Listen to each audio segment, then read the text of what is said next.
भाई part 1 blog रे तुमको सबको कही कि मंदिर रो पछपटे पहाड़ कांकरे फटा होची आ जगह काम कांकरे चलुची आमे ई ब्लॉग रे जानमा।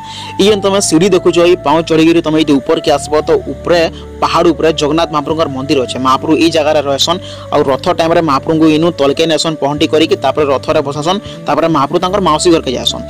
ये मंदिर रो पछपटे बहुत बड़ पहाड़ टे फटा होची ई जगह रे आ समान करा होची आ जगह काम भी चली कांति लगे जानिछो बहुत जल्दी इने जगन्नाथ मंदिर टे हवा लगी जाउची। तापर भाई तलु पूरा ऊपर के आसबार लगे रास्तार सुविधा भी नहीं थी तो ये जगह पूरा एनएच रास्ता पूरा बनाई ताकि तलु पूरा गाड़ी पूरा ऊपर के आसबार लोग पूरा महाप्रभु को दर्शन करें।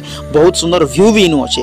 तापर भाई मंदिर रो सामने बहुत सुंदर स्पेस भी अच्छे ताकि सेने लोग फोटो भी पारबे और सुंदर सुंदर रील भी बने पारबे। क्या बात है सर। तापर भाई ऊपर बुलाबुली कर सारा पर भाई हम तलके पलि आसलु मीना बाजार के एंट्री करवार लगे। तापर भाई मुहे मुहे बहुत कादू होता तो भीतर के आम बेसी नहीं जाए मुहे मुहे चना गुड़े खाइलु कांतिले बहुत जोर हमको भोग लगी चना हमको शांति लगा तो मुढ़ी गुड़े भी खाइलु है जगह तो मुढ़ी भी इतनी खास नहीं थे भाई जात्रा पर्व केनता मुढ़ी तुम जानी पारुथबो।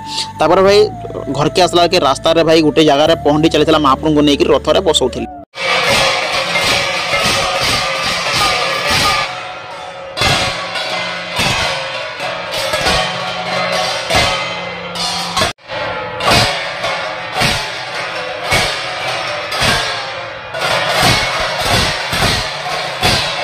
सबुआड़े बुलाबुली कर सारा पर भाई भिजी भुजा कर जेते सोनपुर के पहुँचलु आ जगह आम कॉफी गोटे पीलु आ कल घर के पलि आसलु। तुम ये आईडी के नुआ फॉलो करके ना भूल एंता ब्लॉग मैंने देखबार लगी।